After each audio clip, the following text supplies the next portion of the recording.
When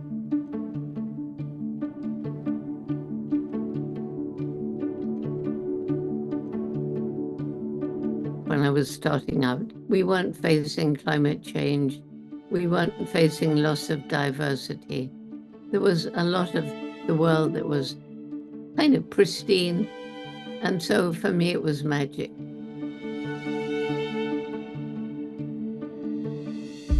Nobody had studied wild chimpanzees, nobody.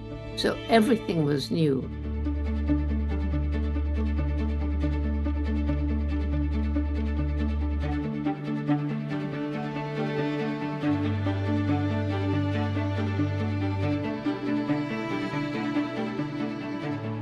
That deep intelligence, we might not recognize it, but it's right there in front of us.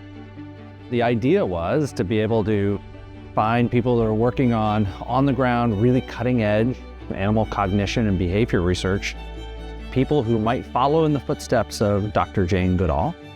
If they keep their eyes, their ears, their minds open, they will discover new things.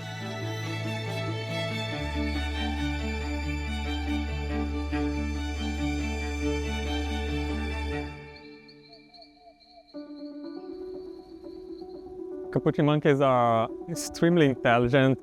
They are the only neotropical primate that use tools in the wild habitually. Capuchin monkeys live in South and Central America. So the most common tool that we are going to observe is the stone tools used as a hammerstone to crack open palm nuts. They also use the stones for pounding the soil, and they're going to then dig with their hands, looking for roots, tubers, and trapdoor spiders. They use probes to flush out prey from hiding places. Compared to other animals, it's really sophisticated, especially when they modify the probes to have a certain size.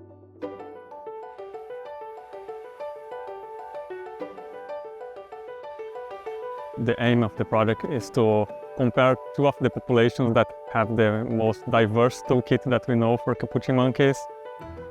I think the big question is how this culture evolved in these populations. So it's a socially biased learning, not an imitation. And to try to answer that, I need to follow those capuchins for a long period of time.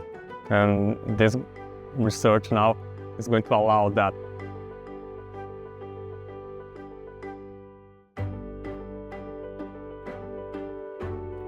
We don't know yet if they have cumulative culture, if they're going to change something based on previous innovations.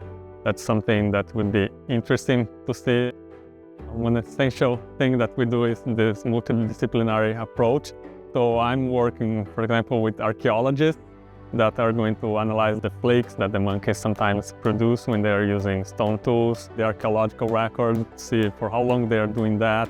We're also going to collect blood samples to do genetic analysis because we want to see how different those populations are. The work of Jane Goodall was an inspiration for primatologists in particular, capuchins that were sometimes called the chimpanzee of the New World.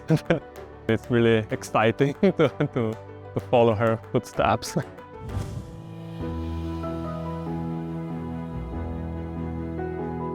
Honeybees and bumblebees have so many remarkable cognitive abilities. Bumblebees have been used as a model to study cognition for a really long time, and it's because they are incredibly good at learning and they're incredibly motivated to partake in the kinds of experiments we do with them. In honeybees and bumblebees, people have shown that they form what are called abstract concepts. So they can learn something in a particular context and then apply it to a different context. People have shown basic numerical abilities, basic addition and subtraction, having a concept of zero. I think that animals' cognition or their intelligence is a reflection of the environments that they have evolved in. A lot of my work has been around bees learning about pollen. And so I might give them flowers where the blue flowers have got pollen, the yellow flowers don't have any pollen, they discover the pollen on the blue flowers, and then I give them a choice between blue or yellow, and if they go and search for pollen on the blue flowers, then that's an indication that they've learned that association between color and the pollen reward.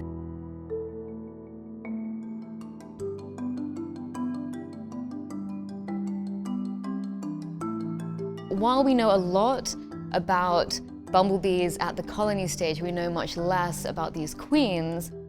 And so I found that these queens are really good at learning, and now I want to know why. Are they just kind of giant genius bees, or do they have more specialized cognition in particular ways? And so that's something that I'm hoping to delve into. And then I'm asking some questions across other native bee species, and so trying to understand how ecological variables lead to differences in cognitive traits. One of the big things I take from Jane Goodall is just the power of observation. And so through this award, we'll be able to spend more time studying bee cognition in the wild.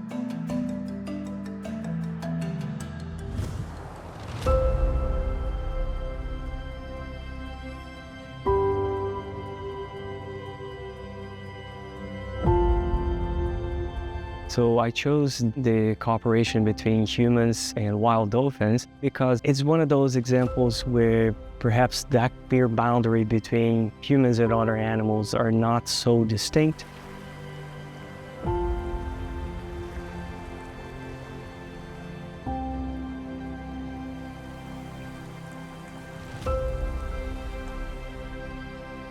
I believe it started with some clever humans figuring out that if they cannot see the fish in those murky estuarine waters, but they can follow what the dolphins are doing. Dolphins are really good at tracking fish in water, really good at catching them as well. And quickly, the dolphins, they have learned they can also take advantage back from the humans, specifically from the tools that humans use to catch the fish, nets. One way is dolphin go inside the net before it closes, and that can make easier for the dolphin to access the fish. The other advantage they can take from this is when the net hits the water, it typically disrupts the entire mullet school, and some fish can break off from the school, and the fish away from the school is an easier target. So I want to understand first how these two species communicate, coordinate their actions. These interactions, they have benefits for both parties, and the most immediately is the ability to catch fish more efficiently.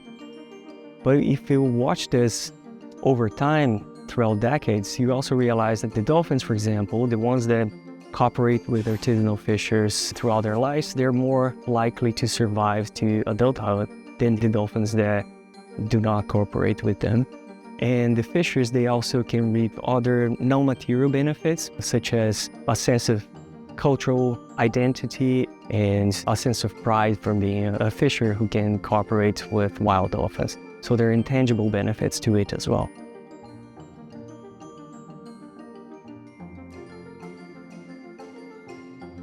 One of the questions we want to address in this project will be to see whether or not the dolphins communicate among themselves to then coordinate their actions with the humans.